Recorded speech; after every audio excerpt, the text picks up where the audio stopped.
Tens of thousands of football fans came to Highbury. Electrifying. Yes, guys, welcome back to the unbreakable, the unmistakable, and the always lateable, although not always for our fault. TCP Live, coming at you live at 7:41 every Thursday evening on YouTube and available ad-free on YouTube memberships and Patreon. We did do about 5 minutes of a stream before we realized nobody. I didn't clock on first. I said, hold on a minute. There's like... No, but it said no live viewers, but then the comments were coming in. So there is 4 minutes of brilliant content out there. Where we're doing show menus. I was mocking you for your hat, which would feel harsh to do now. Again. Let's just repeat what we did. So basically, I was late for 5 minutes because I was doing a workout. And I was saying the community wouldn't care because they would be appreciating the fact that I'm being the best version of myself. And my hair was all over the gaff. Very sweaty. You can see a little bit there. It's a little bit sweaty. And hence why the hat has come on. We got the comments now, guys. We're back. I think there is 4 minutes of a stream out there now, live on the channel, which we can't get rid of. Chat, what are we saying? I'm thinking press ups. Rohan was 5 minutes late, and then we were just talking to ourselves. So I'm saying 10 minutes of press up, 10 minutes, 10 press ups. Hat off. Pod continues. How about no press ups? Hat stays on, and we continue.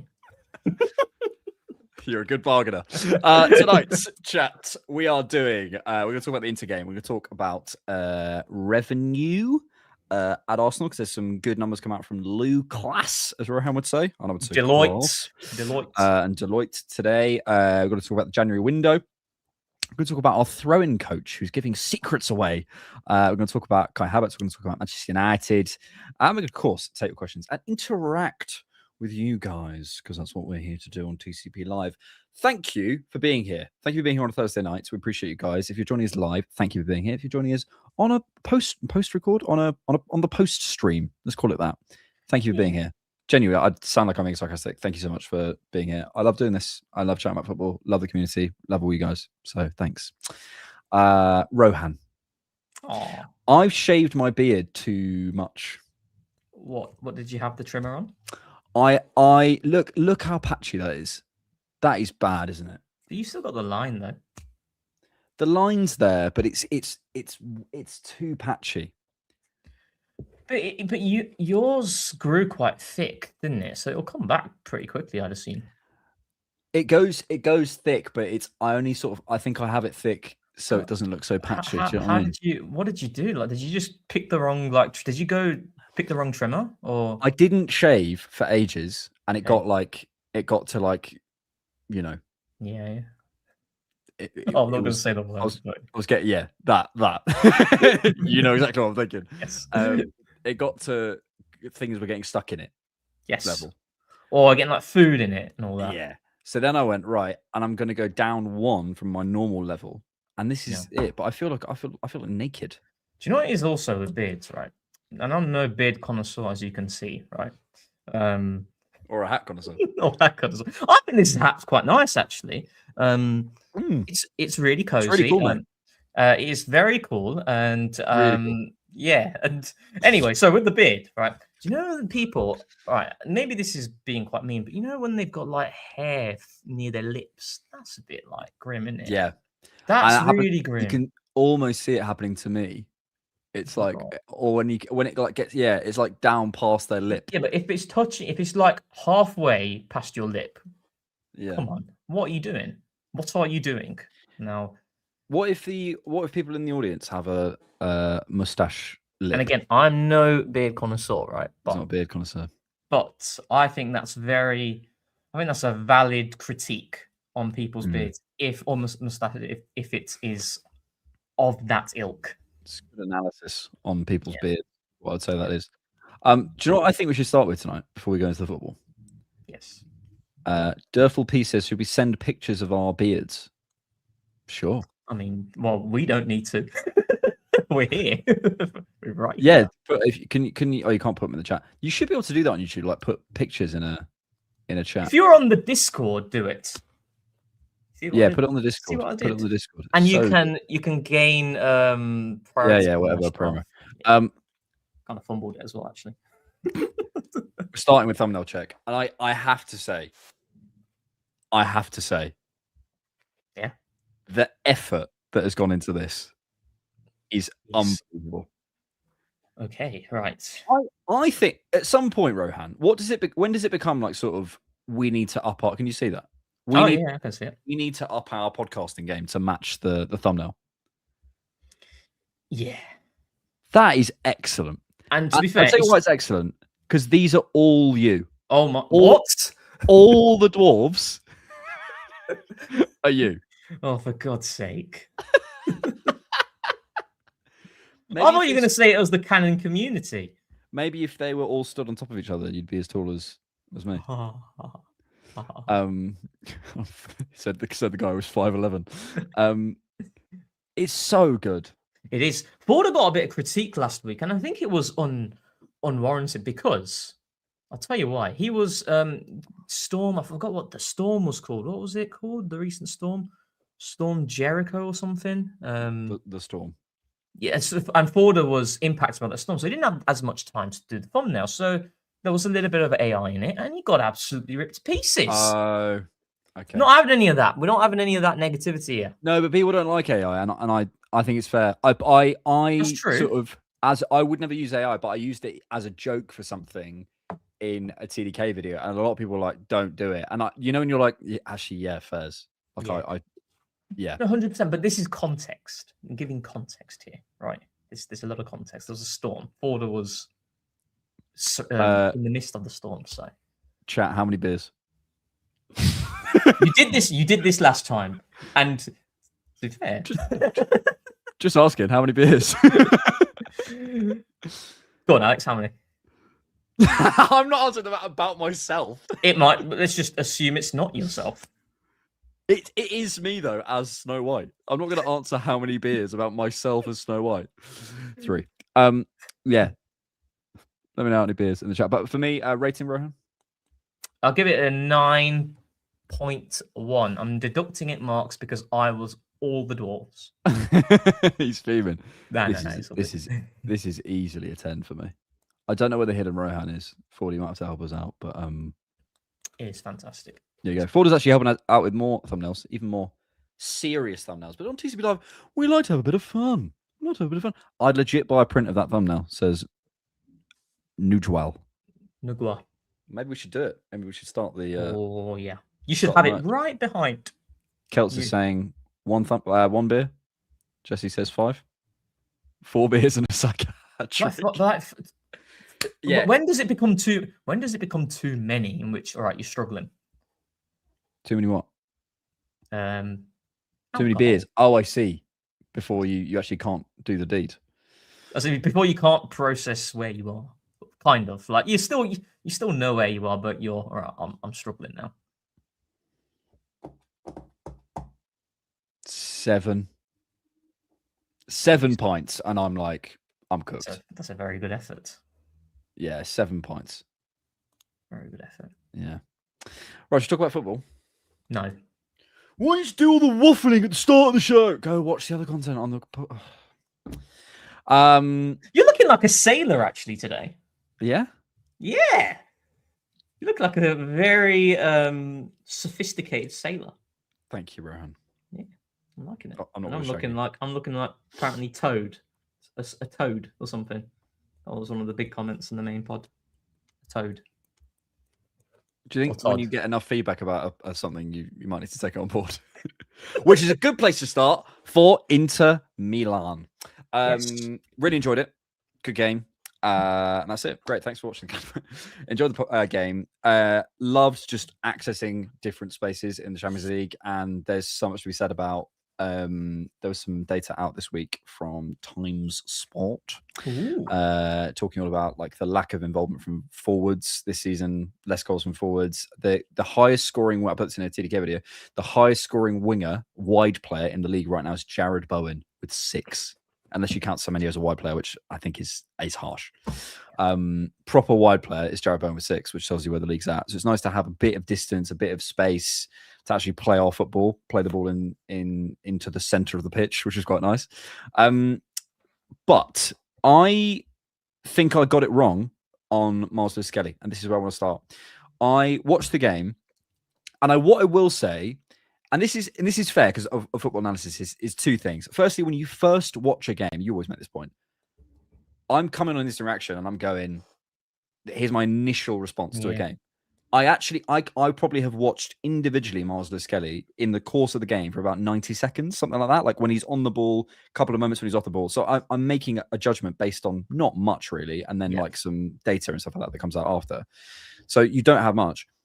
But I think also you can get into a bit of a thing with a player. I think with Miles this season, I've felt he's been playing behind the beat is the best analogy I've come up with. It's like he's just slightly behind the game. And I don't think I'm wrong in terms of certain performances before, but I watched it back, watched his performance specifically, and I think I was wrong. And I think it was actually one of arguably his best performance of the season. I agree. I think I replied to you, didn't I? I was like, so just to rewatch it, and I'm sure your opinion will change. And that's why I always say on IRs, and I will be doing more IRs because I actually don't mind them as much as. Which wants his money? No, I do not. So with Miles, how much?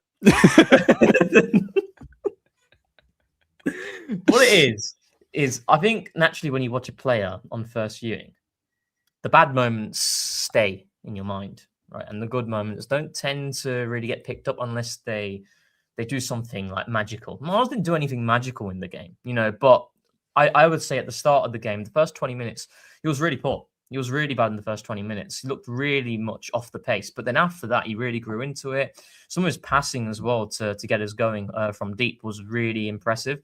And I also felt that he tracked the balls over the top a lot better in this game as the game progressed. That was something that I don't think he's been consistent with. Portsmouth's a really good example where that winger, I mean, God knows who he is. He was having all sorts of joy against Miles with the ball over the top. And what it is sometimes with Miles, he lets the ball bounce, doesn't he? So when he can easily meet it straight away, he lets it bounce to try and then shield the ball and then roll his man and then set an attack going. Whereas sometimes in those scenarios, just get your head on it and allow us to reset. Miles has done that a lot this season, and at times, a lot of occasions, players have nicked his pocket, and then it becomes a really dangerous scenario that he concedes.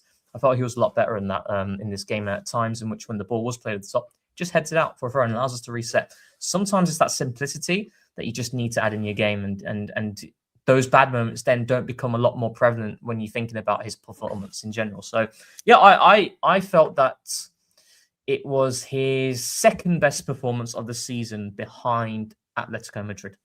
That game he was purring. But yeah, no, he was really good. And do you know who else was really good? Who I felt got some unfair criticism. Again, I say unfair. It's first viewing, right? It's difficult to still see. I thought Marino was really good. I genuinely thought some of his pocket play was fantastic. Again, there were some really clumsy moments with Marino, and that's where I feel like his overall, the assessment of Marino gets sometimes clouded with that. And also, I think with Marino, I've came to the realization, the more you watch him, is that he knows exactly what he needs to do, but his body doesn't allow him to do certain things. And that's where it becomes clumsy as well. I saw someone say he is Iniesta with Adam Sandler's body. And I wouldn't go that far, but I hear it. I actually don't necessarily agree on Marino, and I thought, do you know what it is? It was the mistakes, but it was also the execution of his press. I don't mean the intensity or the timing. I mean literally when he pressed and the moment he was trying to win the ball back, it was really sloppy, and it would leave us. And then when he's turning, I do remember 3 moments where he'd go to press at the right time, which wasn't always Marino. Let's be clear, he'd miss stuff and be late, and we'd get out of shape and stuff. So he's got better at that. He'd go in the right timing, and then his execution would let him down. And then he'd fluff it. Someone would pass around him, and then we're running back and playing a transition. I think some of the transitions were down to him. Yeah, he wasn't for me. He wasn't great. But listen, we all have different views of the game, don't we? Absolutely. Oogie Boogie says, I want to thank TCP Insight. I've had fun taking notes of games sometimes. Not going to lie, Miles was a 6 for me. Shout out my Barca homies on the failed hate watch. Cheers. Thank you, mate. What was a Miles? Yeah, Mike. Yeah. Is it that bad?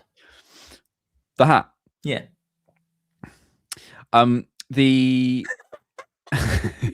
no, it's fine. It's fine. We love. I really like it, chat.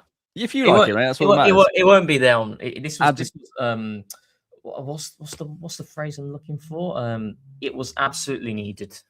Adds a couple of inches to your height as well. So,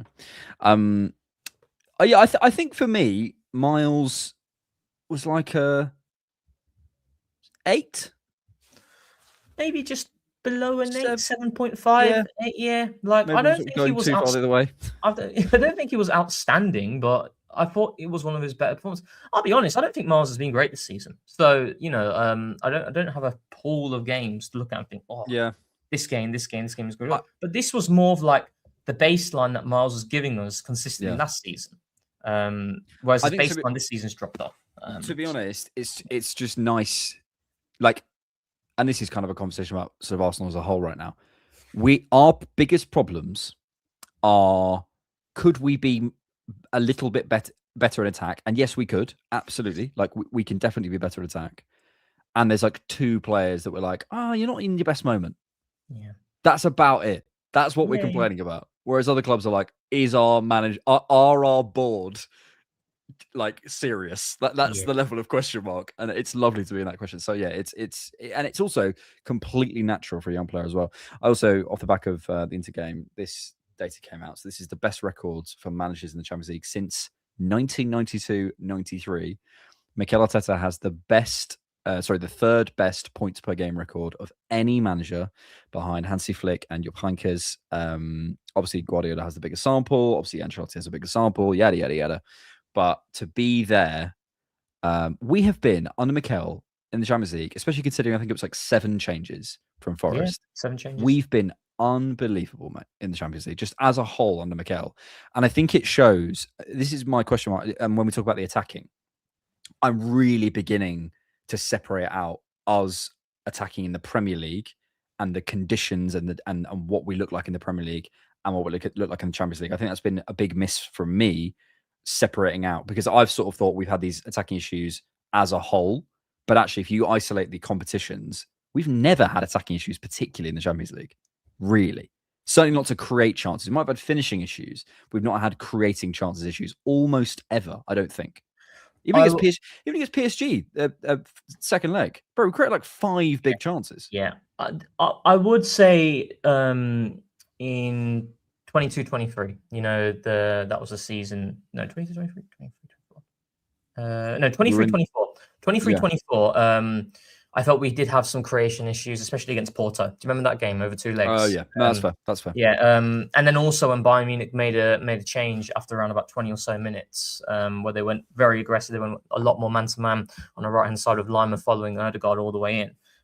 They also stifled us to some degree. They effectively said, and that's what teams do this now. They're forcing Arsenal to play towards the left-hand side. If you watch how a team is defending, people talk about, like 4-4-2 block out of possession. Okay, but what are they actually trying to do? If you have a look at the opposition and their body orientation when they're pressuring us in their block, they're orientating it to our left-hand side so they can kind of cut off the right-hand side. Now, they're not always going to be able to do it, but that's the intention. That's why when we played Bournemouth and Declan Rice post-match spoke about, what were the things Bournemouth were doing that were causing you problems in the first half, and he alluded to how we were doing the things that they wanted us to do. We kept playing through the left-hand side, and that was the side that they were funneling us to. Now, we can still, that doesn't mean you can't create chances still through the left, but you're not going against the grain. You're not going against what the opposition is trying to do. And I remember in that Bayern Munich game when Tuchel made that change, we couldn't really get anything from it after that first 20 or so minutes. I hear that. Maybe I change it to post. But after that, post 23-24. But even in that season, even in 23-24, we had the 4-0 against PSV, which is the first game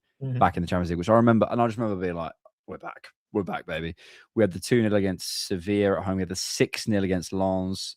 The 2-2 against Bayern at home, even that game, we created some big chances. Yeah, we did. But like the return leg, was it Ben White who missed like missed a a sitter? sitter, mate. Yeah, he missed a sitter. Yeah. But then that's when he made the change, and that's where like the Champions League about fine margins. Like scores that chance, does that change from Thomas Tuchel have a massive impact in terms of what we do? It's little things like that. I'd urge you to watch back that first 20 minutes. We were all over them. But they did change it, and maybe we could talk more about the Inter game, but I guess this is more where I want to go with it. I think we're best suited to win the Premier League.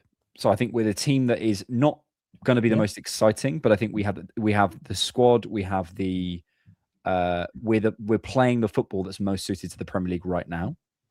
And although it will frustrate us, look at our results, look where we are with 7 points clear. Look what's and again, I think more than ever this year, I'm encouraging people and myself not to look in isolation, not to judge in isolation. Look at what's going on. Okay, you can say we have issues, that's fine.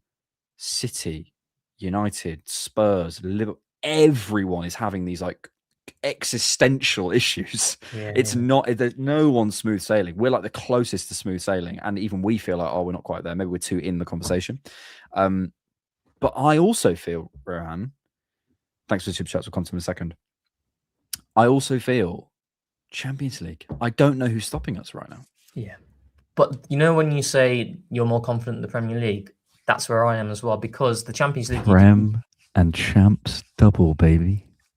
If you could like fast forward me to May and we won the Premier League, and I'm a happy boy. We're saying shaved heads for a Prem, and you are doing it. You're not doing it. All right, well then the audience will come up with a forfeit. So there you go. Okay, fine. We'll do a forfeit. We will do a forfeit, but right. We are not doing. Let's actually. The chat today can think of a forfeit. Chat. What we saying? We've said shaved heads for a Prem. What are we saying for a Prem and Champions League? We've got to do something. Can we replace the Prem one, even though I didn't agree to the Prem one? You literally did on the 19th of August. Oh. Okay. You got that date in your head. Because I wrote it down at the time. I've got it in my notes. You're a crook, you are. But going back to your comment about the Premier League and why you're more confident, that's where I sit, because the Premier League over 38 games, you get decent health, which, I mean, we haven't really had over the course of the season, but we are approaching a period in which we are starting to have better health. I think the data mindset works. I really do. I stand by that. I think over the course of the season, if you are statistically better than the opposition in all the key metrics, you'll win the league. I'm so confident in that. Champions League, on the other hand, as you saw against PSG, it's interesting because it's like the XG nerds, and maybe we can put ourselves in that category as well. The XG nonsense, nerds, according to Morgan Rogers. They would suggest, when we played Newcastle in the Carabao Cup, that Arsenal should have won the game. I didn't agree to that. I felt that we deserved to lose that game. Statistically, I think my favorite from that was it was statistically more likely we'd score 10 goals than none. Yeah. That was how crazy it was. Yeah, it was. But I remember I'd watched those games back, and I felt Newcastle tactically over the two games was superior to us. I genuinely felt that. Against PSG, I really feel we were unlucky. I felt we were so unlucky not to be in that final. The first 20 or so minutes, PSG were fantastic. We responded. We had big chances. The second leg, Declan Rice missed a sitter. Odegaard and Martinelli forced brilliant saves from Donnarumma. Saka misses that sitter near the end as well to make it potentially really shaky towards the end with just a 1-goal deficit had he have taken that. I think that was really unlucky, but that's what can happen in the Champions League. You leave yourself to randomness, chance, and I always feel like data will not always bring you the joy in a cup competition. Whereas I think and that's my worry, is that especially the latter stage of the Champions League, we need players, or we need at least, and I think we kind of maybe do have players, but we certainly need to lean into those players, the Ezzers, the Ezzers, who can create moments and push margins and and they move you away from the fine margins conversation. They just make stuff happen. And I think that's why, and maybe this is George's whole point about Eze sort of growing into seasons. Maybe he does do that. And that's kind of, he comes in and wins as a Champions League semi-final. I mean, who knows? It's also really interesting because since Odegaard came back into the team, when Eze has came on in games or started games, outside that Wolves game, because he did start nominally at right centre mid, he's been playing on the left. every single time Mikel has played in midfield, it's been left central midfield as opposed to right central midfield, and he's been playing Marino there. If you remember in the Carabao Cup when we played Palace, it was Marino and Eze starting, and naturally you're thinking, okay, Marino's probably going to start on the left, Eze's going to start on the right. There's obviously rotation and whatnot, but predominantly that's what you'd think. But no, Eze's been playing on the left, so I do wonder if Mikel is starting to integrate Eze more to get himself familiar more with the left-hand side. And also, I do think, just quickly going back to the Inter game, I didn't think Eze was amazing, but I did think his presence between the lines helped a lot. It was a consistent outball for the players behind the ball, and I've always felt in the Premier League, and again, got a caveat with the spaces, but it shows you when you have a real option. I was slightly more worried about Ethan going. When you have a real option in there, why have I just been added to a group chat called Harry Styles Alliance? Good Lord. What? By my girlfriend. What is going on? Oh, it's probably concert season tickets. Right, having a real, and again, I keep coming back to this emotional aspect of decision making. You can put a player between the. You can put. You can put Fabio Vieira between the lines, but it doesn't. If people don't believe he's going to receive it and hold it for you, they won't play it to you. It doesn't. You can put anyone there. It doesn't matter. And I think having Eze there, because you know he can hold on to it and use his body and stuff, and he's really good at that. Did you see that? Did you see that moment really quickly in the second half? Don't know if you can recall it. Marino does well to win it back. He hits it straight away first time to Eze in the top of the box. Little turn, left-footed shot, poor shot, but in that position where you expect him to do better. But it's things like that. He can just take it in tight spaces, turn, and he'll shoot on sight. I think that's something that is really, really key. So more than you believe. Dan Reznik says, was at the game on Tuesday, and I would tell you guys, 13-hour bus journey home wouldn't be pleasant without Gyökeres's goal. Mate, do you know what I will say? Well, two things. Firstly, as we said on the instant reaction, that is exactly how I want to use Gyökeres. That is, and I've called for it on the main podcast. Make him the hero. Allow him to come on against tired legs, and he will deliver. I'm not saying goal every game, but he will deliver a lot towards the end of the season. Our away support, we don't say this enough on the podcast, we would nerds who talk about hard spaces. It's so good. Our away support is, I always hear them. They're consistent. You know, something really made me laugh the other day. Did you see the Man City, the headline that Man City were going to refund their fans for going to Bodo Glimt and then losing? And it was like, Manchester City will refund all 312 fans who travel. I was like, of course they will. That's like $5,000. That's like 2 seconds of Haaland's time. Like, of course they're going to refund them. Yeah. Oh, well done. What are you on about? There's like 5,000 people there. It's like, do you know what I mean? So yeah. Tell you what, it looks absolutely must be freezing. Imagine standing there. That's the problem with football when you go to a game and it's cold is you're just freezing. You can't move. You're just standing there. You're not getting warm. So cold. Unlucky. Yeah. Her Weberson became a YouTube member. Thank you so much. Good, sir. We appreciate that. Anything else on the Inter game before we move on? About Gyökeres, just quickly, we said it briefly in the main podcast where there was two things. One, Martin Odegaard doesn't need to start in every single vital game this season. He just doesn't, right? It needs to be the balance between continuity, because I want to see more of that trio of Odegaard, Zimmerman, and Rice. But at the same time, not every game requires an Odegaard. And I feel like Mikel needs to back his chat more in that aspect, right? Because one of Mikel's, I feel like Mikel sometimes in his head, he's programmed to say certain things when a journalist says something, he'll just say it. It's like, you know, why couldn't you bring Eze in this game? Oh, because the opposition and what they're looking to provoke, it's not going to demand that sort of game, etc. and whatnot. Gazi answer. Yeah, it's like, I was like, okay, right, I've heard that one before. But basically, yeah, he doesn't need to start in every single vital game if the game doesn't demand it. And it's the same as Gyökeres. I felt with Victor Gyökeres, there is no point consistently starting him in games of football because he is not getting a tune out of centre-backs consistently. That's the feeling that I've had watching Victor Gyökeres since he's came to the club. That is even before his injury, right? He was better before his injury, but it's still, there were a lot of games in which he's not getting a tune out of anybody. So how could we get more out of Victor Gyökeres against tired legs? There's no disrespect to Victor Gyökeres, but I just feel like you saw it against a team that's got 80 or so minutes in their legs in that Inter back line, and you got someone fresh. The space is going to be more open. and he thrives in that environment. And now people will say, well, the Premier League might not demand that. But let's think of a hypothetical, right? Let's say against Manchester United, we start with Gabriel Jesus.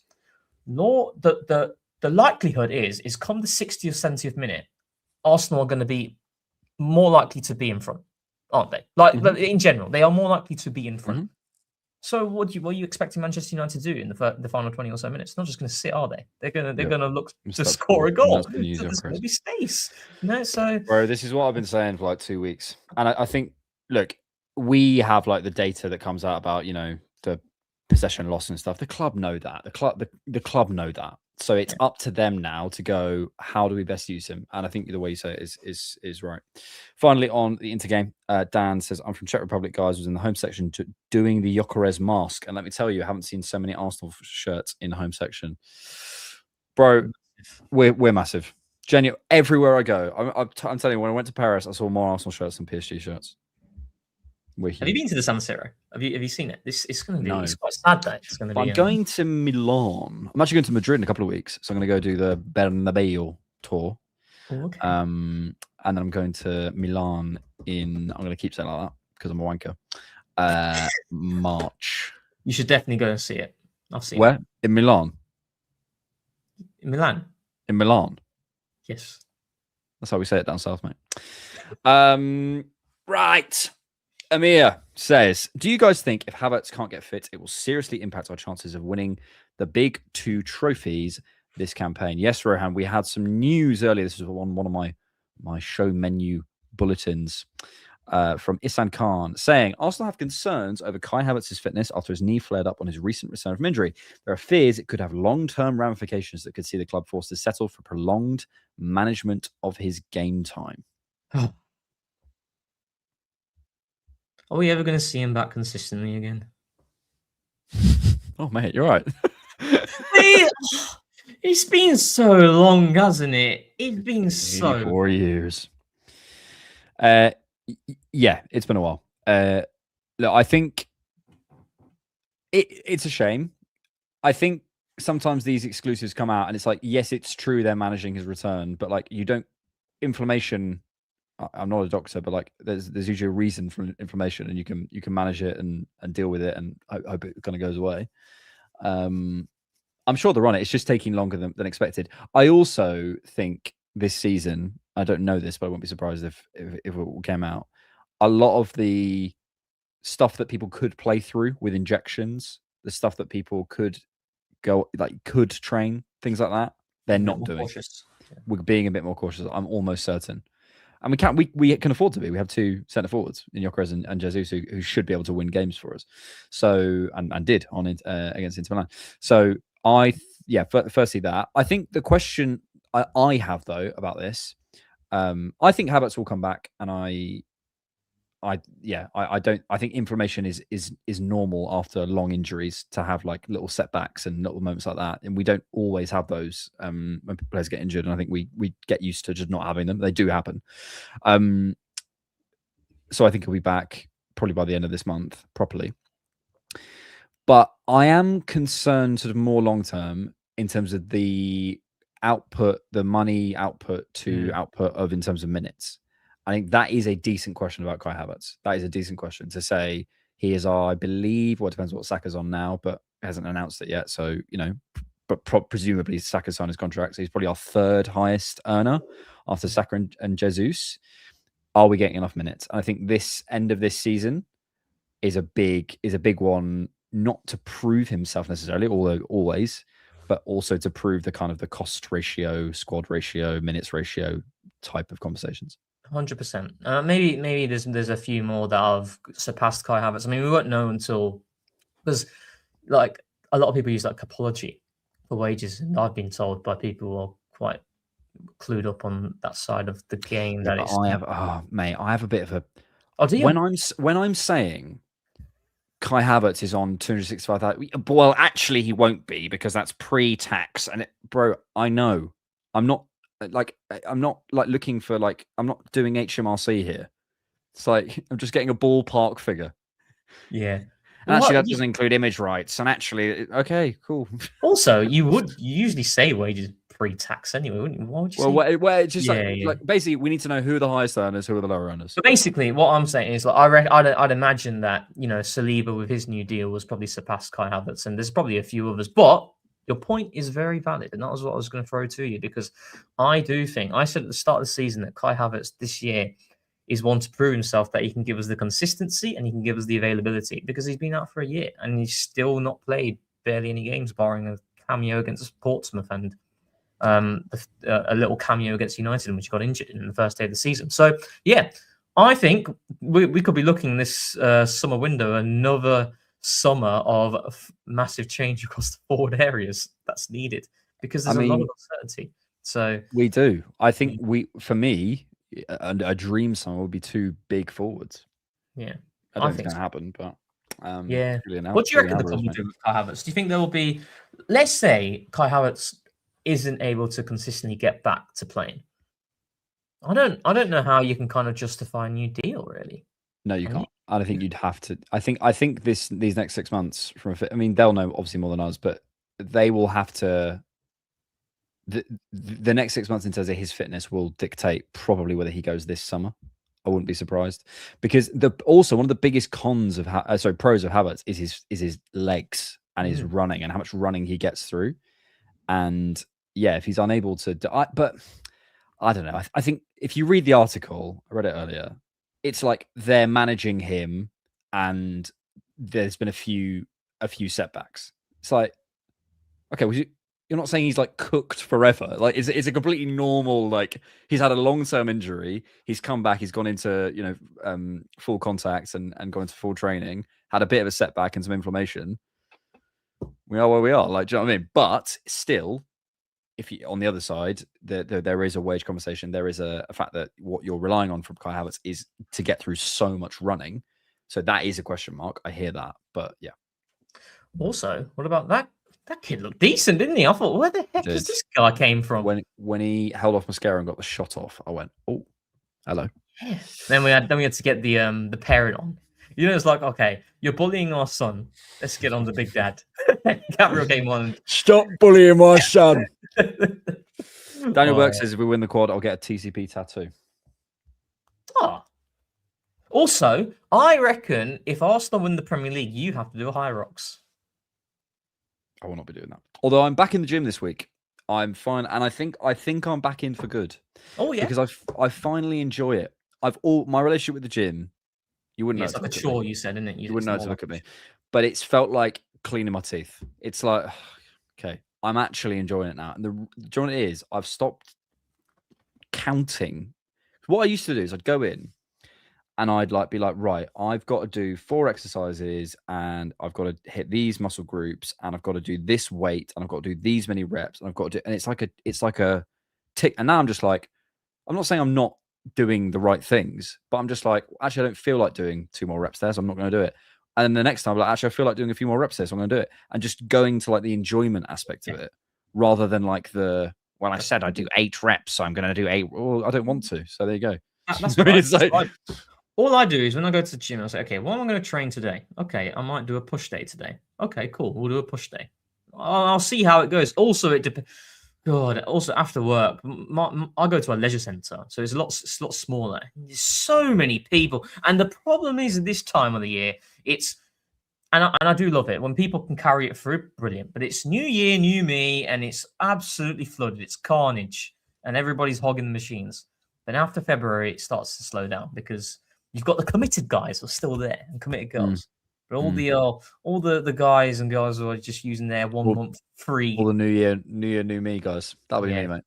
Nah, you're gonna consistently look, Cole. I hear it. And I'm not saying I'm not. Like, I'm writing down what I'm doing. So like, I've got a list on my phone of like what I benched and what I did. So I am conscious, but I'm going way less into like. I used to be like, well, if I'm not leaving until I've done the exact amount. Do you know what I mean? It's just like. So are you bench? Do you do like a bench press, or do you do like dumbbell press? I do 3 bench press. So I do chest and tries, back and buys, legs and shoulders. Simple. Oh, I see it. But I honestly, when you do chest, I feel the dumbbells you get a better contraction. Dumbbells. Trust me. I just like, but again, I get back to it. I like the feeling of. I feel like you will love the feeling of the dumbbell press as well. No, maybe. But Yeah. I love the feeling of the bench press. I just love it. Chat, like am I lying cooking? down. I'm cook. I reckon. Again, you're Yeah. probably right, but like this is the thing, and I feel like my whole gym experience has been people being like, no, bro, do this. No, bro, like listen to this guy. And I'm like, and then I just don't do it. And I'm like, I'd rather just do it and enjoy it and probably get 30% less gains, but actually go consistently than like the extra ones. You know what I mean? Excuse me. How TJ rude. says Rohan looks like he ain't ever seen a gym before. Never mind been in one. Spares. How rude. How rude. How rude. You're a disgrace. No, I'm joking. He's not joking. He hates you. We also, Rohan, had some news about our revenues from Lou Class. This is, I'm sort of mocking this, but this is genuinely really good. I find it fascinating as well, do you? Year-on-year revenue growth for Arsenal. Yeah. Arsenal's total revenues between 2022 and 2025 have increased by 90%. By comparison, between 22 and 25 for Man City, it's been 13%. Liverpool is 19%. Manchester United is 15%. Them lot is 29%. And Chelsea is 3%. 90% in that time. That is really impressive. To make hay while the sun shines in the Premier League is really good. It's really good. For the 24-25 season, Arsenal reported record total revenues of around 822 million euros, which is 105 million year-on-year growth, driven by strong commercial growth, which has gone up by 56 million euros. 32 sponsors, 23 of which are global. Yeah, it's great. It's really good. Also, it's worth noting the wage to revenue ratio as well. Arsenal's is really healthy. It's like 49%. I think Spurs are 41%. We obviously pay more wages. And also, I think Spurs have benefited with their new stadium and they've been able to host, really big events. They've had like Beyonce, they've had like big boxing events there.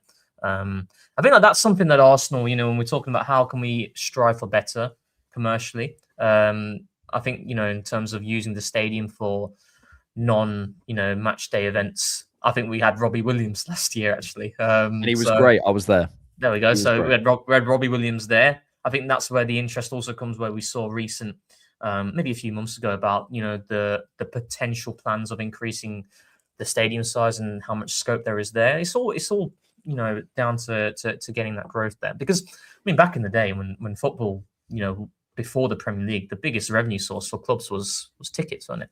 And since the Premier League has become established, it's all commercial, and then the broadcasting, which is very fair for all teams in the Premier League, which is why you're seeing so many clubs be able to spend money. Like, I was looking at it just simply from Transfermarkt. West Ham in the summer spent 180 million on transfer fees. If you look at other leagues, Serie A, La Liga, Liga and Bundesliga, only a few clubs can match that. That's West Ham. The Premier League is a superpower. It's crazy. It's also very difficult. That's the biggest reason why it's difficult. So, do you know what's also impressive on here as well? I'd love to compare this to other clubs. Is the match day increases, because obviously 2021 COVID. I hear that. 2022, I think by 21-22, people were back in the stadiums, but I could be wrong about that. But yeah, anyway, 2023, we were back, right? Yeah. To continue to grow that over time, like you understand it would drop during COVID, but to continue to grow that matchday revenue from, obviously, maybe a lot of it's ticket prices, and you can argue that's not a good thing, but it's also other aspects of the matchday experience, which I just think that's not easy. That's not easy. And do you know what it is? Well, I believe what it is because, this is not just exclusive to Arsenal, but a lot of clubs, they will cap the number of season tickets that are available, right? So, this is not a dig, but it's just like, when fans are coming from abroad, and they're looking to kind of, watch their first Arsenal game, for example, they're more likely to go to the club shop and buy, merchandise and shirts and stuff, and that it all adds up. And where Arsenal's situated as well, it's always going to be a massive benefit. But the key here, mate, and we all know this, is the moment you become good, everybody wants a piece of it as well, don't they? That makes sense. It's like if you're, like, it's the same as like a concert. If you want to see your favorite band, and it's really popular, then everybody wants a piece of it. So and it's the same with Arsenal right now. Everybody wants to go and see games of Arsenal. I'd be interested to see Spurs are probably doing quite well as well in terms of match day, since they've moved to the new stadium. So, it's fascinating though, and I think was it Julia Slot? Juliet Slot, yeah. Juliet Slot, 2022 she came in, or 2021. Yeah, she's made a massive impact, and I'll be very interested to see what our numbers are like come the end of this season. And we won't get that until a year's time, but because you're looking at the increase. This year's increase is going to be nuts because the Champions League already we're on for record-breaking revenue there. We've already I think it's like 84 million euros or something already, which is crazy. Yeah. And it's also, I think, as a brand and a global brand, it has such potential. It's already huge, and I think it has even because it has every facet that you need from a brand. It has historical success. Hopefully, we'll have present success. It has the sort of roots in a real community, the story, the ever present in the Premier League, the greats of the Premier League, the great managers. Like, it's got every single aspect of a brand, and it's like got the classy association, the marble halls. It's got everything from a brand perspective that you'd want. So yeah, I reckon double the ticket prices, make us pay more. Tielemans videos. Someone explain to me. Right. It's all falling. It's carnage in Aston Villa, mate. Apparently, it's absolute carnage. No. They're the best club in the world, mate, and we should be worried about Emery. What's happened with Tielemans? Say in the IR, I was a bit annoyed by the Cannon community when they, obviously on the back of a stalemate against Nottingham Forest. I was seeing so much. Oh, you're undermining Aston Villa. I was like, excuse me. Yeah, Marco Bisot. No, but where is Emi Martinez? Marco Bisot. This Unai Emery second half of the season collapse. That was sarcasm, just to be clear about the ticket prices. Right, Rohan. Are we excited for our throw-in coach special? Okay, I'm thinking this guy is he actually employed by Arsenal? He said it on his X, and Mikel Arteta has denied it or denied knowing about it, which is a different thing. I reckon this guy's just not. He's not employed. No, he probably is. No, he definitely is. But here we go. I watched this video earlier. He is quite funny. Okay, right. Let's stop laughing at the. You've seen the videos, but I saw what this is our new throw coach. The first is a somersault. Oh, the somersault. Yeah. I mean, I'm sorry, but that is cheating. You can't do a front flip into a throw in and say. Anyway, our throw in coach is giving us throw in details. So let's analyze. Let's see what we can learn from this. Mark, the throwing coach. Here is a simple hack to get faster throw-ins in the Premier League. But before I go on, it's really important for me to say that one of the worst things you can do in football is to throw the ball fast into a high pressure zone, because then you risk loss of possession. But generally, you can say that faster throw-ins will lead to higher tempo and more entertainment for the fans. I like that. He's optimizing for entertainment. Higher entertainment for the fans. Okay, well, I like this guy. Where's the sauce, though? We need the sauce. I like this guy. No, but we don't need everyone to be Mikel. He's bro. He's a throw-in coach. What do you think he's going to be? He's not going to be. He's not going to be. He's not going to be Timothy Chalamet, is he? Not to be mean, right? What are you expecting? No, but what he said right there. Okay, we all know that, don't we? We've done 23 seconds. Okay, fine. Carry on.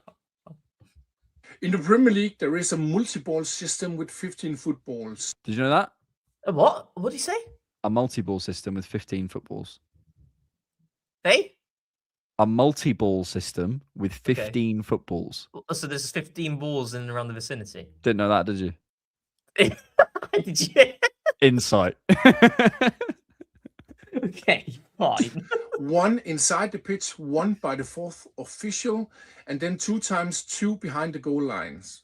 That leaves 9 footballs on the sidelines. So 4 plus 5. And that's way too little because... Wait, hang on. What's his maths here? Times 2 behind the goal. In the Premier League, there is a multi-ball system with 15 footballs. 15 footballs? Yep. Where's he getting 15 from? Am I tripping? 1 inside the pitch, 1 by the 4th official, and then 2 times 2 behind the goal lines. And then okay, so that makes 6 behind the goal lines. So 2 That times 2. leaves So 9. it's 8 balls between the goal lines, right? Because then 2 times 2 on one goal line, and then 2 What's times 2 times 2? Yeah, 4. Yeah. Yeah, but there's 2 goals though, innit? No, behind. So 2 times 2 behind the goal lines. Okay, fine. This guy's confusing us. That's. I mean, you. Okay, so that's 6. He said there was 15. And footballs on the sidelines. So 4 plus 5.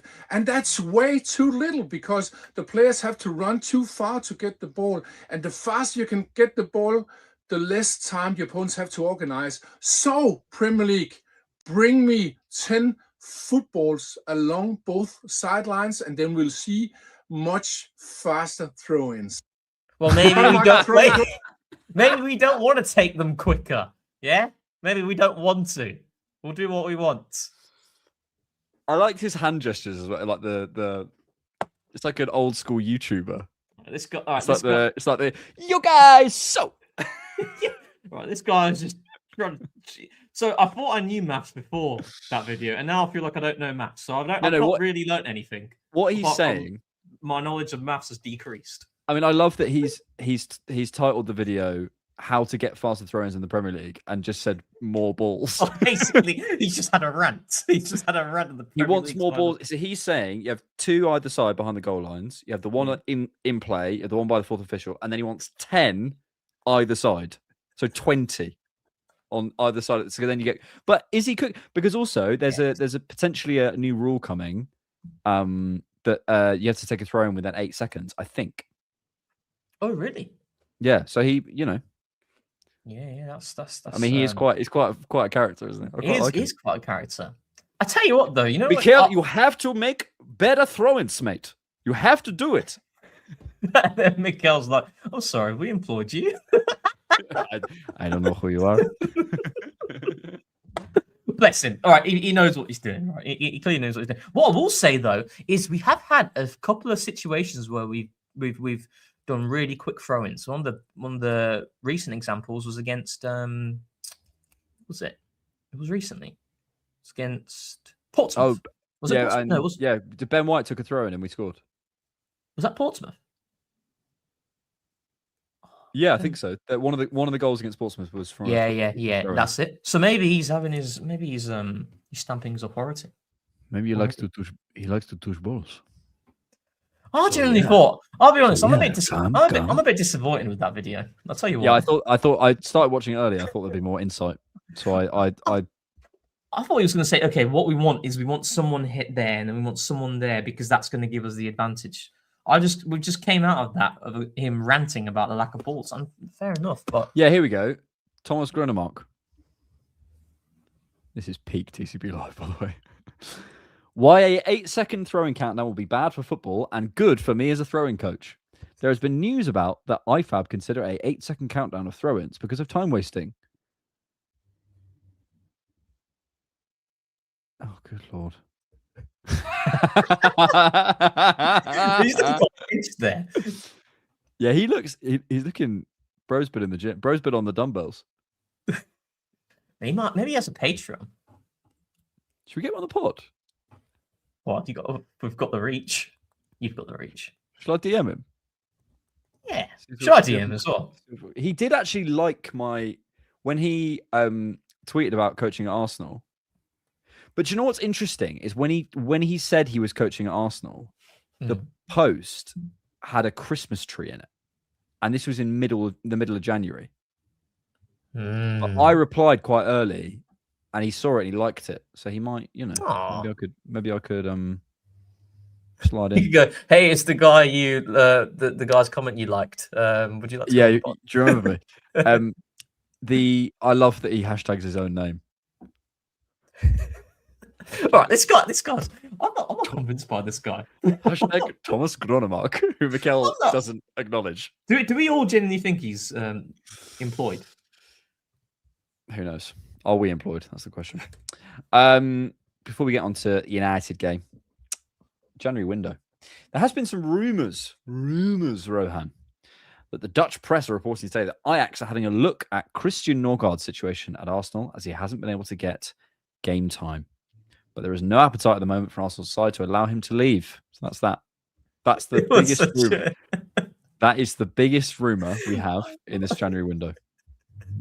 I was looking at that. So when I checked my phone and it was on Sky Sports, it was like Christian Norgaard on his way. I thought, what? Then I watched the video and thought, yeah, okay, so you just wasted a minute of my my life here. And Precious you know what? time. Fair enough. You got me.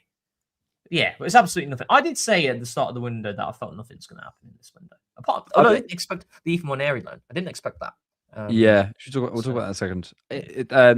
Thomas, I bet Gronemark is quite good. I just don't know whether he's employed at Arsenal. Yeah, I'm Mikel's denied it. So yeah, when has Mikel denied an appointment? If they're there, never. And twice, by the way, he's done it twice. Oh, yes, he's done it twice. Yeah. Is he on like pay as you go or something? Maybe he was doing it for like the academy or something. Anyway. Maybe he was. Maybe he just had a few sessions.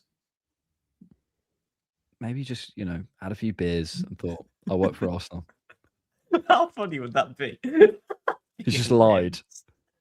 But imagine like our throw-ins just instantly have got better, let's say, over the next set of games. And then it comes to the realization that, and everybody's doing analysis articles. Oh man, this would be so cool. Yeah. Imagine everybody's doing analysis articles about Arsenal's throw-ins and how they've changed and how they've got better. And in the end, he's actually just not there. This is the good point from Thomas. Maybe Mikel's saying no because he doesn't want people to analyze the throw-ins. Maybe. That would actually be smart. You know Mikel, right? I don't know about you, but I wouldn't be surprised. He's starting to annoy me in press conferences. Not because he's obviously rational with it, but when he just doesn't give any hints on injuries. Oh, for God's sake, I've got to wait now. Got to wait until the weekend, an hour before kickoff, to know if X is actually available. Yeah, but that's just our worries, isn't it? It is. It's just annoying. I reckon if I was in that press conference, I'd give him a little wink and he'd give me some deets. Probably wouldn't. I'll wear this hat. Wear the hat and say, Mikel, you listen to the Cannon podcast. What were we talking about? Yeah, Ethan. So I like the move in the sense that it makes sense for Ethan Waneri.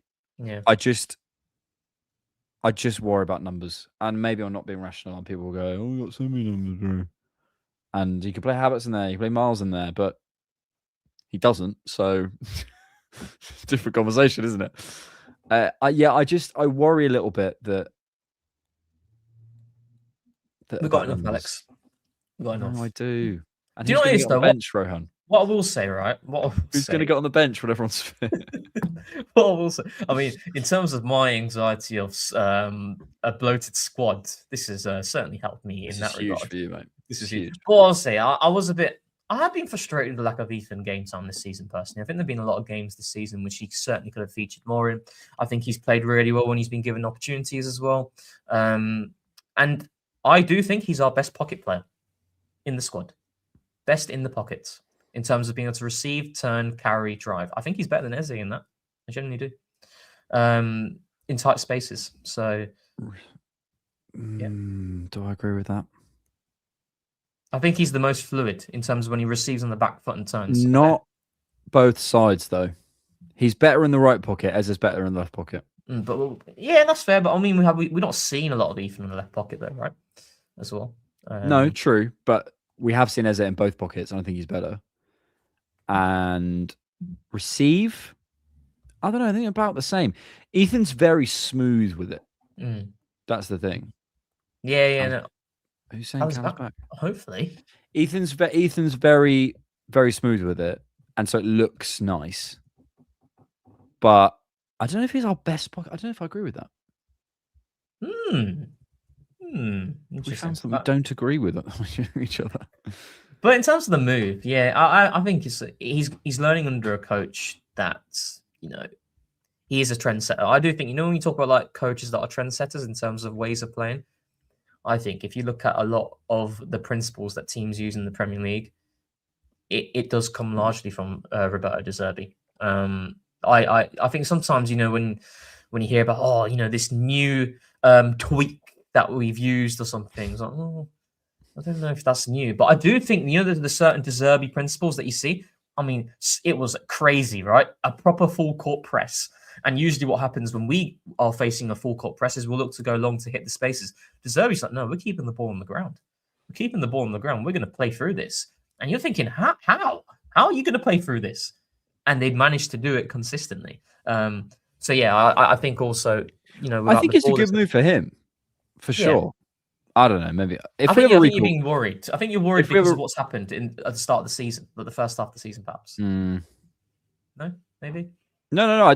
Yeah, maybe. I'm not saying yes or no. I don't know. Yeah, I just worry about the numbers, I guess. It's one of those ones though where if he'd stayed, I don't. Where it's like, if Ethan stays for another 6 months and doesn't play, it's going to hamper his development. He's still such a young boy. Like it wasn't a loan that was absolutely vital, in my opinion, but it's a loan that is certainly going to benefit him. So when does he turn 19 and therefore become washed? March, mate. He's going to come back 19 years old. Past it. Mate, we are 9 years older than him. I think about this. I'm older than Declan Rice. So am I. Do you know what I mean? What was Declan Rice's recent video? I'm older than Gabriel. I'm older than Gabriel. Yeah, and he could squash us both. That's insane. He could absolutely batter us. He feels like, I'm 6 months older than Gabriel. But he feels, that whole thing of like the Pro Max adult versus the non-premium adult.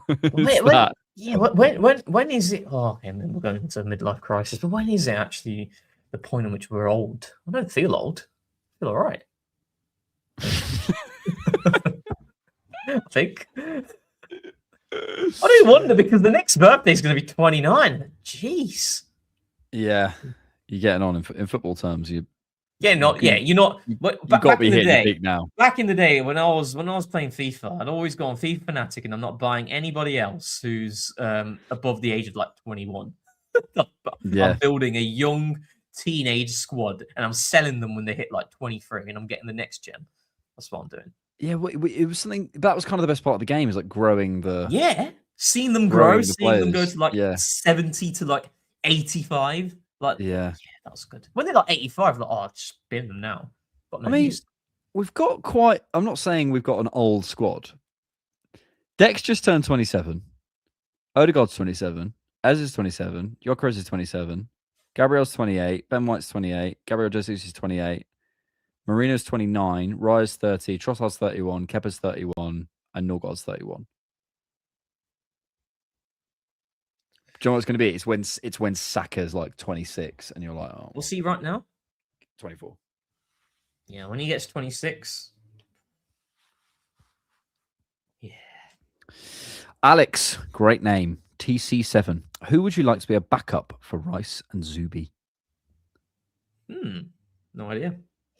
I don't think we think in those terms, if that makes sense. I think I suspect we will sign a midfielder this summer. I really like Buwadi. Yep. I really like him. I'd known him a little bit before we did a scout. I've been watching him since. He's just a really competent player. And I think would understand all the triggers, would be able to deal with it physically, makes early proactive decisions, which I think is a little bit missing in our like the ball will break and he'll just play it straight away, like things like that.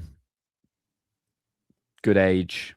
I think we'll sign someone. I think we'll do all our sort of predicting the summer type thing, but I think we'll sign a young midfielder with really big potential, and I think we'll sign a lights out forward. I think this will be the summer.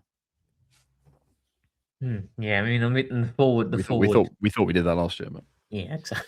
Yeah, the forward area is certainly something I'm looking at. Yeah, I mean, I've always felt the midfield. The worry that I had is the lack of a Rice contingency in particular. There's a lack of legs in that midfield. I mean, like, you know, when we played Inter, and it's definitely worth highlighting. You know, the transitional opportunities Inter did have in the game. There were quite a few of them. That's just part and parcel of the midfield that we have. I mean, like, I'm not going to critique them for not being quicker. Do you know what I mean? It's who they are, but that's a big problem that we do have. You know, where the moment we lost, and it came from, you know, some really sloppy moments from individuals, Marino a couple of times, Eze as well. And the moment that happens, and you've not got a Declan Rice there, you can see the spaces really open up. And what I've really like pushed back on is, you know, when Gabriel and Saliba were out, and you know we had started like against Club Brugge. When we played Club Brugge, it was Hincapié and Norgard at centre back, and then we had the midfield three of Brugge. Brugge, yeah. And the midfield three. Brugge. What is it? Is it Brugge? Yeah, Brugge. I think it's Brugge. I don't know. Right, so you had the midfield three of Marino, Zubamendi, and Odegaard, right? So it's quite a unathletic in terms of ability to eat up yards type midfield, that, right? And then people were arguing, oh, you know, the reason why we got ran through in that game in moments is because we had no Gabriel Saliba.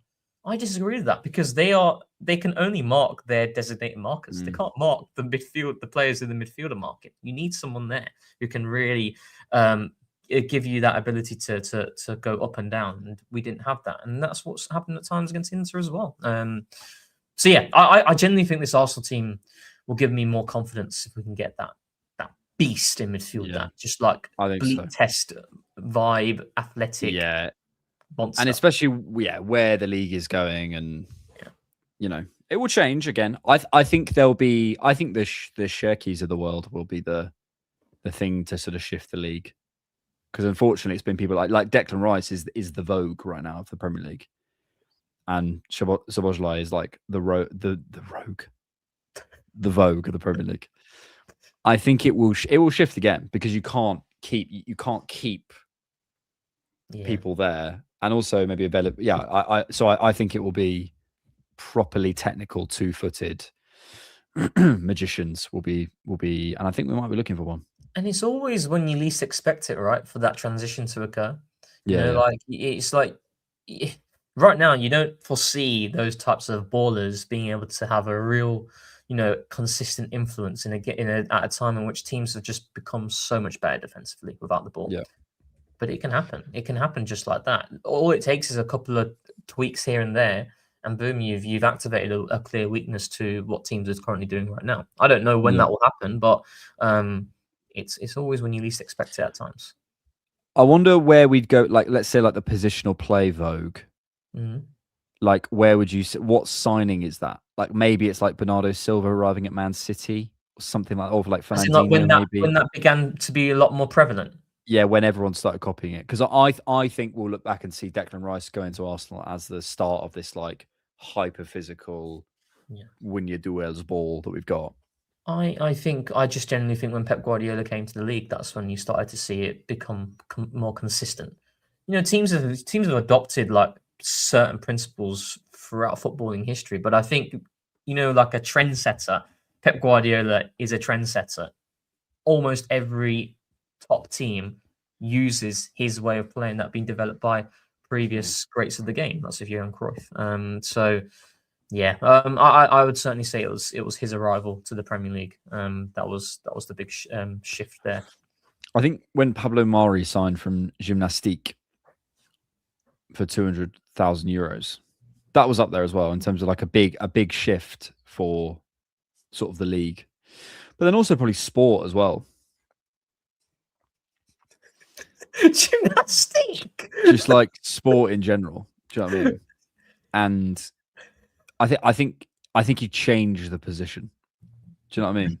You know, when a player comes in and it's just like you go, that's the new archetype of a centre back.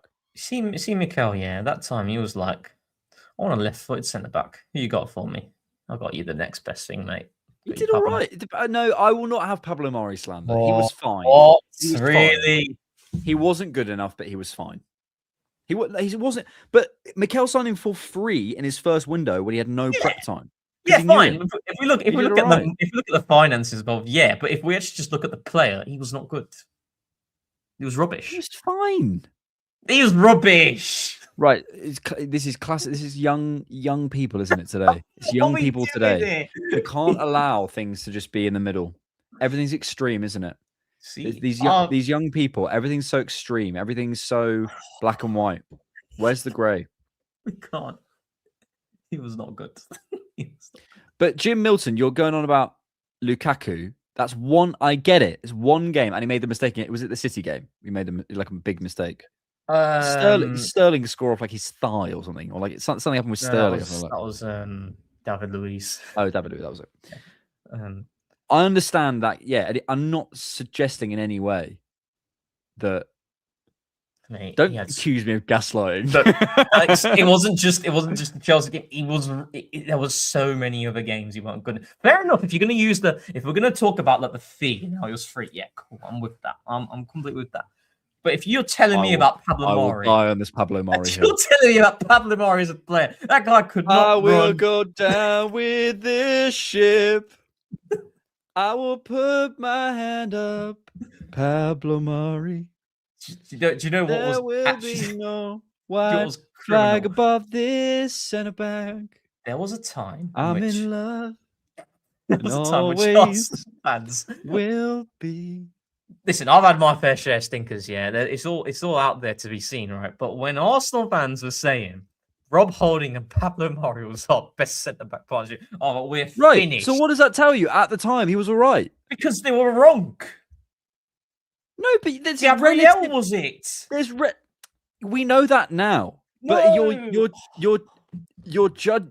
He had some decent-ish performances and some stinkers. I'm not going to deny him. He was good enough for what he did. But we look back on him like he was Mustafi. Mustafi was meant to keep us and push us to like title-winning level, and he was a relegation player. Do you think Pablo Mari came in, got us from 8th, falling over to like beginning to challenge something in Europe, and it works out. It wasn't that good. Fine. He didn't take us down. Do you think Pablo Mari, forget about the money, forget about that. Pablo Mari and Mustafi, who's the better player? Who in what define better player? Who's the better centre back? But define that. It's like you could be a Ramos centre back or a Gabriel centre back. Okay, on the ball, who was better? On the ball, Pablo Mari. I think was better. Nah. Yes, he was. Gibson. Yes, he was. No. He wasn't. Off the ball. Off the ball. Probably Bobby. Defending the box. Bobby Holding. Who's Bobby? No, forget Bobby Holding. Pablo Mari and Mustafi between the two. Mustafi. Sorry. Yeah. Oh, off the ball, Pablo Mari. Okay, so you're telling me he's a better player. Oh, sorry. Then? I thought you were asking me to compare Mari and Holding. Did I say? I'm sure I said Mustafi. I'm talking Mustafi and Mari. You might have said that, but I, for some reason, took you as Rob Holding. Mustafi, off the ball, Pablo Mari. On the ball, Mustafi. I'd say Mustafi. Mustafi was decent on the ball. I thought Mustafi. Yeah, good. I felt Mustafi's better. He's just better player. This is a great point. Well, I'm gutted about FBref. Yeah, you also got the recent. What happens there with your subscription? Oh yeah, still paying £3 a month. Cancel that immediately. This is how people feel who pay for our Patreon. They're like, why do I do this? Still paying. Still paying for that Patreon, aren't Yeah, I'm really sad about it. I know we're joking about it, but it is genuinely quite sad. Yeah, no, it is. It is. I'd always be, like for me, if I've not watched the player, I'll give it a little first glance. You do that little first glance, see if there's any greens here and there. It's part of the picture. 100%. Gives you an idea or something. Yeah, I wonder what's gonna come out now. Is anything like? Because before, do you remember there was that thing before FBref? There was like, it was like radars. It was like pie charts. Called your eyes, mate. Yeah, it's like pie charts. The thing before FBref was your eyes. It was like something called Slice. I can't remember what it was called, but it was. Oh, you surely know what it is. There was like, again, it was a data thing. Visuals. It was like a pie chart. What's data? Chat, please. What's football? What is football? Yeah. Why are you here? Pablo Mari is awful. Why are you here? That's all I'm saying. This isn't a podcast, mate. You're going crazy. Alex, what was your favorite Pablo Mari performance? My main man, 90, says, percent-wise, how complete is the skill set of these currently perceived starting 11 groups? Goalkeeper, solo. I love that you define. Just to remind you, the goalkeeper is solo. Goalkeeper and back. Oh no! Oh, sorry, I laughed too soon because you've clarified. Goalkeeper solo, goalkeeper and back 4, midfield 3, forward 3, and number 10, and forward 3. How complete is the skill set of our goalkeeper on his own? Oh, okay. So this is okay. I was going to say, just in general, but okay, what are we basing this on? You're right, mate. Struggled with 2 times 2 earlier, and struggling with this. Okay, right, fine. Goalkeeper. I think it's in terms of complete, it's got to be goalkeeper and back 4, no? Read the question. Percent-wise, how complete? So the goalkeeper is like 85%, let's say, on his own. Sorry, goalkeeper that was poor. That was poor. Good lord, that was so bad. That was so bad. All right, okay. Goalkeeper.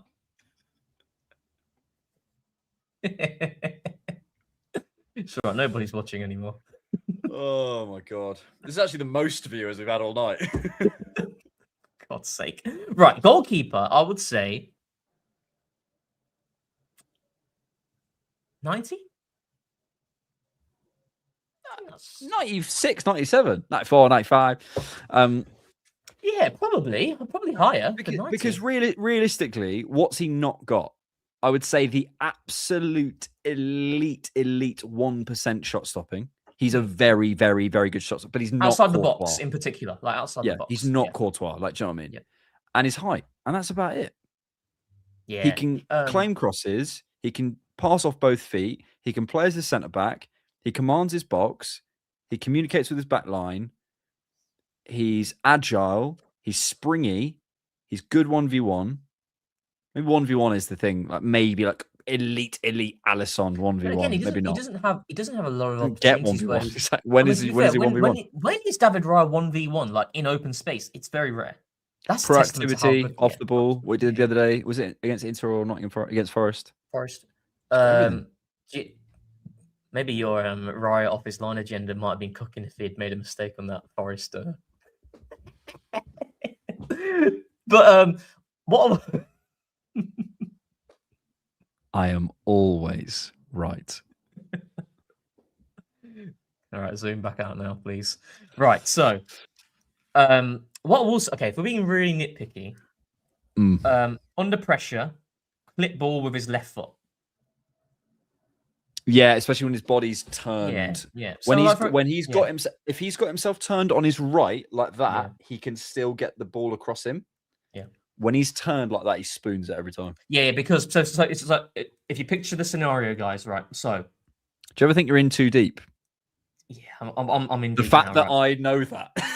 but you're so I know exactly what you're saying. So let's say Gabriel's got the ball, right, and the opposition Raya's got somebody on his back and he's facing towards Gabriel. He's not going to clip it towards Saliba, for example. He's just gonna boot it. He's gonna boot it away because he's not comfortable there. He's just not comfortable. The angles don't work there. Whereas someone like Manuel Neuer, this might be really niche. Do you remember when Manuel Neuer would press him really well and he just like chips it, chests it, and then just clips it over? Ridiculous. And it's just like what he did against. Didn't he do like some keepy ups against us once? Yeah, he did. Yeah, he did.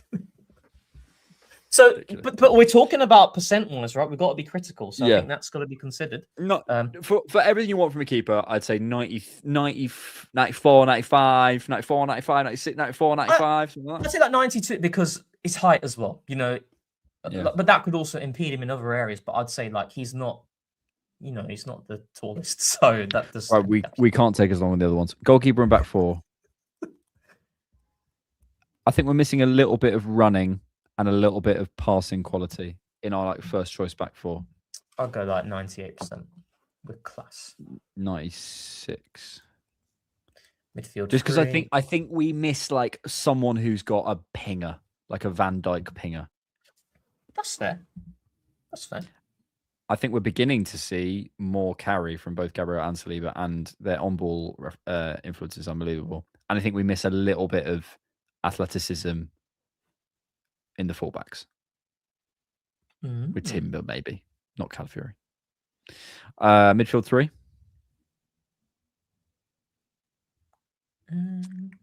Like We're saying say Odegaard, Zubi, and Rice. 85. Yeah, I think we miss a little bit. We've got a little bit too much angle bias in there for me. We still also haven't, in an Arsenal team, seen that magic, but high up between the lines, like consistent in terms of shots on goal, like ingenuity. So, like I'd be looking at like magic in the final third, in open play, shots from distance. Yeah, they can do it, but like, is there Kevin De Bruyne-esque type? Yeah, Is there an Özil type that's there in terms of final ball? No. So 92. Won't do number 10 because that includes it. Front 3 depends who you're playing. It's our weakest. Let's say Saka, Havertz, Trossard. 80. Yeah, I think you're missing a little bit too much running power. Missing goals. You're missing goals. You're missing X factor. You're missing 1v1 quality. A lot of the tangible things a layman would want, right? Yeah. What, Jens Lehmann? Oogie Boogie says Rohan Coffee Fund also for Alex singing -1 pint. I get the coffee fund. You get -1. Daniel Burke says Roy did High Rocks in SoCal this December. It slapped. Let's go. Tell me how it went in the comments on YouTube, or if you're on X, send me a message. Let me know. I need all the help I can get. Last 10 minutes, we're going to do questions. We're going to take questions from you beautiful people at home, on your phones, on your tablets, on your smartwatches, wherever you're listening to the Cannon Podcast. And we're going to talk about Manchester United this weekend. Get your questions in. Do you know what? This is Manchester United. Thank you for super chats, everyone. Appreciate it. Absolutely. Did you watch the Man United game? Rohan doesn't care.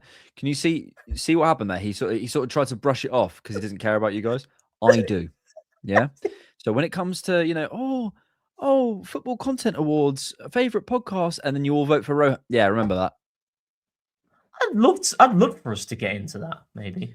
Well, yeah, I can tag along with you. I prefer not to speak. If I speak, I'm in big trouble. And I don't want to be in big trouble. What was I going to say? United. Yeah, right. Did you watch the game? I'm going to see. Yes. Have you seen the highlights? You see the Sky Sports highlights? Like, Gary Neville, right? I know he gets a lot of stick, and fair enough. Honestly. But Gary Neville, right? When you want Man United to win, and he's co-commentating, and he does his little bursts of joy in the background. Oh, it slaps! I tell you what, it's it's not. Do you see the Brian Bowen one? Watch it back after this. It's like Bruno's through, and he's like, it's just so good. Fernando Torres. The Maguire one. It's all obviously if he's Europe, then it's not good. But like the Maguire one as well against Liverpool early on in the season, it just slaps. It just slaps. We need one of our guys to be like that. We need someone. It would literally send me to the moon. I don't think it will be. We'll take a question from Saad Khan. Are we? Great headshot, mate. Love it. Are we thumping? He's like, bro's like this. Is it smouldering? He's smouldering.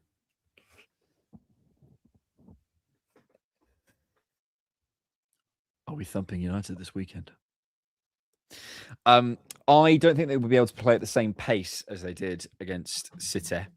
I actually did a preview with Abs Busquets, which will be out. You're welcome, Vincent. Which will be out tomorrow or Saturday. And we talked a lot about the United game, so I won't go too far into it. But I think they won't be able to play at the same pace. And I don't think that, for me, a lot of it was like coaching, not 101. It's not fair.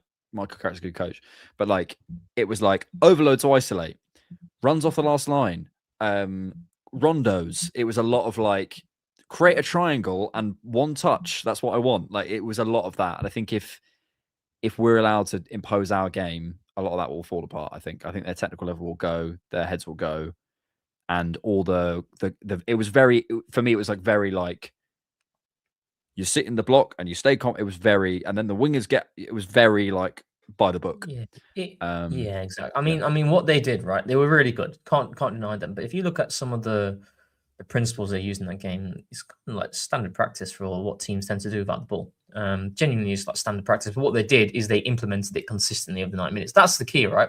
If you can implement it over 90 minutes consistently, then you're going to be you're going to cause teams problems. And with listen, I've always thought that Man United team is massively underachieving with what it actually does have. They've got a lot of good players. They do. They've got a lot of players who are serviceable, and they absolutely should be finishing in one of those Champions League places. That squad is good enough to finish in one of those Champions League places. But I do think we will.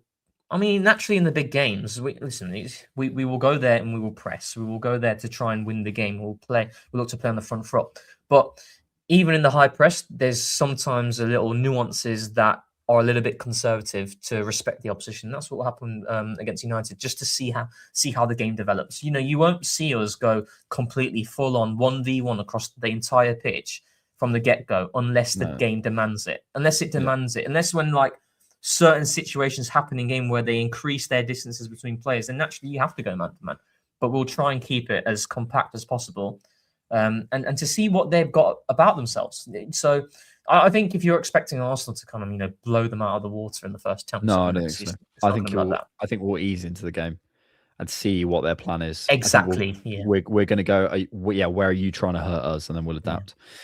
SP Wonder, what would your lineup be for the United game? If Calafiori or Nkapie are fit, you play them. I don't think they're going to be. I would love to see Miles play. I question it. Mate. He has to, surely. Like, I'd love to see it. Right footers. Yeah, again, I'd love to see it. I think he'll play Timber though. That's the problem. Do you know what's interesting though? I don't know if you caught it. I think it was Tom Canton asking about playing three inverted players on the left hand side. He said it. He said it. He don't like it. Yeah, he doesn't like it. I'm like, ball, and stop doing it then. Also, when he plays like, do you remember when he was playing? I think you mentioned this when he was playing Timber, Martinelli, and Rice on the left for ages. Yeah. Okay. But then he said, especially the way the game can flow, this can kind of hamper you. It's like, yes, it does. That word.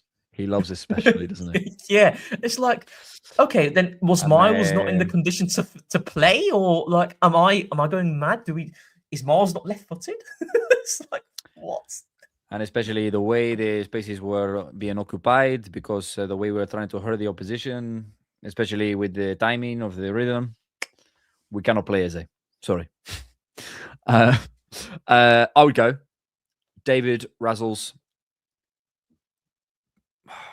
I would go during. Let's assume Calafiori is not a fit. Yeah, Calafiori and Nkapie are not fit. Okay, what I would do and what I think Mikel in the preview video, I talk about what I think Mikel will do. I would go David Razzles, during Timber, the boys, Miles, Zubi. I don't think it's going to be a pressing.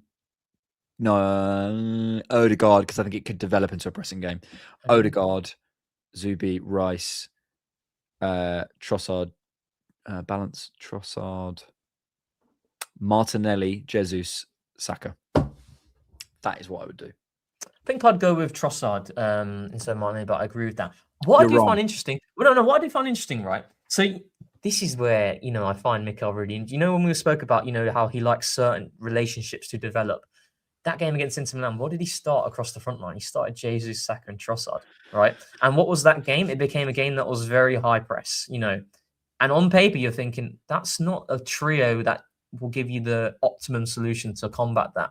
Now, we won, and fair play, but maybe this is still something that I think we can still keep an eye on in terms of balance and Mikel across the front line, because obviously, we won the game, we deserved to win the game, but equally, I think had we not won that game, that might have been a talking point. Potentially, because you're starting a trio that is a very secure trio coming to feet, but are they really gonna be a threat in behind constantly? Oh, you bloody High Rocks, mates. Rohan, I did High Rocks in Anaheim. Rohan, did High Rocks in Anaheim was way more fun than I expected. I was expecting torture. Start slow is my biggest recommendation. Once your heart rate spikes, it's hard to bring down. Sled push and lunges wrecked the most people. Overall, I felt super accomplished and proud, though. Going to do it again this year. I love that. I love that. I'm going to do us proud, boys. I'm going to do us all proud. We're doing this all together. High Rocks friends. We're doing this all together. I'm going to wear my... I'm going to go full Arsenal as well, maybe. Might go full Arsenal. Wear my High Arsenal. Rocks buddies. Arsenal. I might get an Arsenal cap, actually, as well. Will you do a High Rocks with me? You want to do a High Rocks with me? Doubles. Couples? Doubles. Bro. Doubles. Couples? Bro, I'm not... Doubles. I don't know what impression you've got, but I'm not... Yeah, we'll do doubles. I have a girlfriend, bro. Did you just ask me out? Yeah. Come join me. Come join me.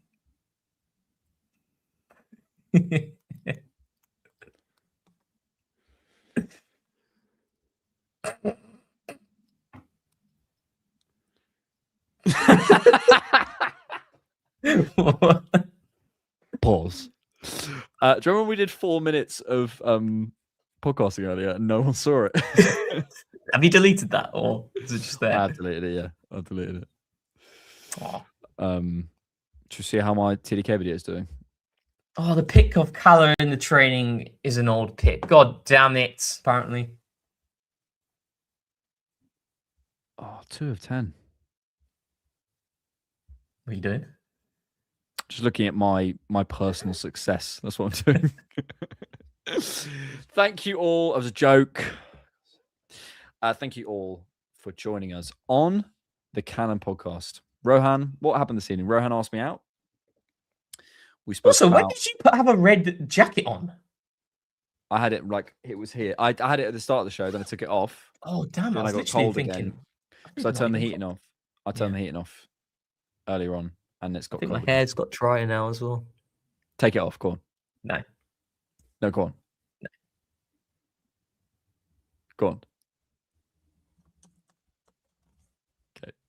Okay. Thank you all for joining us. Thank you, Rohan, for being a lovely, lovely, lovely, lovely, lovely boy, and a very good analyst, and a very good friend. Oh, that's very nice. Thank you. This is when you say something nice back. You're Thank you all. Shut up. Thank you human all for joining us on the Cannon podcast. We appreciate you. We will have a preview of the United game out. We'll have a scouted. People saying talk Julian Alvarez. I think the scouted might help. Not going to give any hints. Not going to give any clues, but we're doing a scout on Julian Alvarez. So that'll be out. Then we'll have an instant reaction for you for the Manchester United game. We have an exciting announcement coming up soon for the Cannon podcast, which I can't wait to tell you all about. New levels, baby. New levels. I am Man United, yeah. Do you want to be there? Yeah, the result is. I can't afford you, mate. Thank you all for joining us. Thanks so much for watching, and thanks. Tens of thousands of football fans came to For keeping it Arsenal. Tens of thousands of football fans came to Highbury. This was one kind of queue the ladies thoroughly enjoyed. Electrifying. Electrifying. Inspiration.